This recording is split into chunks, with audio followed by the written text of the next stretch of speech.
안녕하십니까. 전국방송의 홍강철입니다. 전번 시간까지는 조중국경에는 어떤 사람들이 살고 있었는가에 대해서 이야기해드렸습니다. 조중국경에서 사는 사람들은 전번 방송과 같이 서로 마음대로 오가면서 평화롭게 살고 있었습니다. 그러다가 1987년 칼기 실종 사건이 일어나게 됩니다. 그러자 미국은 북한을 테러 지원 국가로 규정하게 되고, 그리고 또 88년 1월에는 북에 대한 경제 제재를 시작합니다. 그리고 북에서는 몇 년 동안 계속되는 자연재해로 인해서 농사가 제대로 되지 않아 식량을 공급할 수 없게 되었습니다. 90년대 초에는 동유럽 사회주의 국가들이 자본주의로 복귀하게 되면서 사회주의 시장도 사라져버렸습니다. 그래서 달러를 기본으로 사용하는 국제시장에서는 미국이 말 한마디면 북한을 왕따시키는 건 일도 아니었습니다. 북한은 돈을 가지고도 쌀을 사올 수 없었습니다. 동유럽 사회주의 국가들이 자본주의 복귀가 가속화되던 시기에 1992년 8월 24일 한국과 중국이 외교관계를 수립하게 됩니다. 그러면서 수많은 한국 사람들이 중국과의 교육을 위해서 중국으로 물밀듯이 들어갑니다. 중국 동북지방은 북한 첩보전이 전장으로 변했습니다. 사업가, 선교사, 목사 이런 신분을 가지고 수많은 정보기관 요원들이 중국 동북지방으로 들어갑니다. 그러면서 중국에 먹을 것을 얻으러 온 북한 사람들에게 몇 푼의 돈을 쥐어주고 북한 내부 정보를 빼오라고 시킵니다. 그렇게 임무를 받고 북으로 다시 들어간 사람들은 자수를 하게 되죠. 중국 어느 곳에 갔는데 돈을 주면서 간첩 임무를 주더라. 그런데 아무리 생각을 해봐도 이건 아닌 것 같아서 자수를 한다. 이렇게요. 그런데 자수를 하는 사람들이 한둘이 아닌 겁니다. 북한 형법에서는 자수한 자는 처벌하지 않도록 되어 있습니다. 화면에 나오는 사진은 제가 북한 형법의 조항들을 올린 겁니다. 제4조에서는 조국과 민족 반역 행위를 뉘우친 자의 처리 원칙에 대해서 밝히고 있습니다. 여기서도 보게 되면 국가는 조국과 민족을 반역한 행위를 한 자라고 하더라도 조국 통일을 위하여 적극적으로 나서는 경우에는 각오를 묻지 않으며 형사 책임을 추궁하지 않도록 한다. 이렇게 되어 있죠. 제5조 자수자의 처리 원칙에서도 자수를 한 자는 관대히 용서하도록 되어 있습니다. 이렇게 자수를 하게 되면 간첩 임무를 받을 때 받은 돈은 회수하지 않고 본인이 쓰도록 합니다.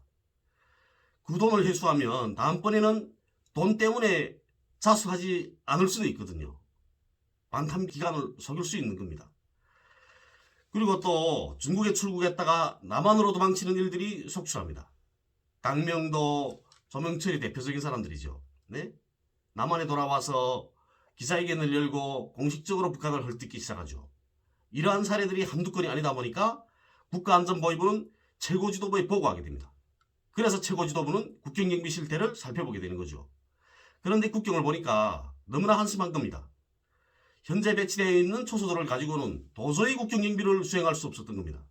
그 당시에는 초소들이 몇십 리에 하나씩 듬성듬성 있었거든요. 그리고 국가안전보위부 국경경비총국에 소속되어 있었습니다. 국경경비를 강화하게 되면 국경경비대를 증편해야 되겠는데 국가안전보위부를 증편하자니까 간첩자비를 전문으로 하는 기관이 경비를 전문으로 하는 이런 기관으로 변질되게 되는 겁니다. 그래서 1996년 초에 국가안전보위부에 소속되어 있던 국경경비대를 인민무력부에 넘겨서 81군단을 따로 조직하게 됩니다. 그리고 1998년도에 국경경비사령부로 개편하게 되죠. 그런데 이 81군단은 1996년 가을에 대대적인 초모 사업을 벌립니다. 그래서 국경경비 인원을 대대적으로 증편하게 되죠. 이렇게 돼서 우리 고향 무산에도 삼장세간 초소, 수원지 초소, 가름장 초소, 칠성세간 초소 이렇게 4개 초소들의 1개 분대가량 인원들밖에 없었습니다. 국경경비대가요. 그런데 96년도에 81군단이 조직되게 되면서 국경을 증편하게 되면서 한 개 중대씩 들어가게 됩니다. 그래 삼장중대, 흥남중대, 남촌중대, 독소중대, 장공장중대, 가름장중대, 칠성중대, 색골중대 이렇게 쫙 한 개 중대. 어떤 리 같은 경우에는 연선이 긴 국경지역 리들이죠. 그런 리들에는 2개 중대씩 들어갑니다. 이렇게 국경경비를 강화했지만 도강을 하는 사람들은 막지 못했습니다. 왜냐하면 국경 지역 사람들은 대체로 다 강 건너편에 중국 친척들이 살고 있고, 그 다음에 국경 경비대 대원들도 근무를 서면서 주둔 지역 인민들하고 가까이 지내게 되죠. 그러니까 주둔 지역 그 인민들이 친척 집에 다녀오겠다가 하면 거절할 수가 없었던 겁니다.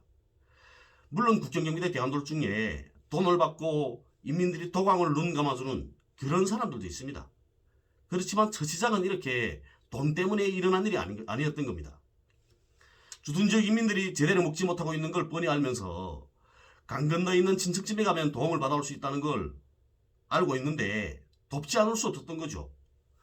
국제사회가 탈북이라고 부르는 이런 비버벌경, 도광은 이렇게 시작되었고, 당가 정부는 조중국경을 사상과 신념의 대결장으로 정하고 국경경비대 편제군사칭호를 특수부대들과 민사행정경찰과 동등하게 높여주고 우대하게 됩니다. 그래서 국경경비대 편제군사칭호는 소대장이 상위, 중대장은 소자, 대대장은 상자, 이렇게 인민군 여느 구분대 지휘관들보다 훨씬 높습니다. 사상과 신념이 대결장, 여기에선 국경경비대 군인들은 군무에 진출할 때 이런 선동문을 복창합니다.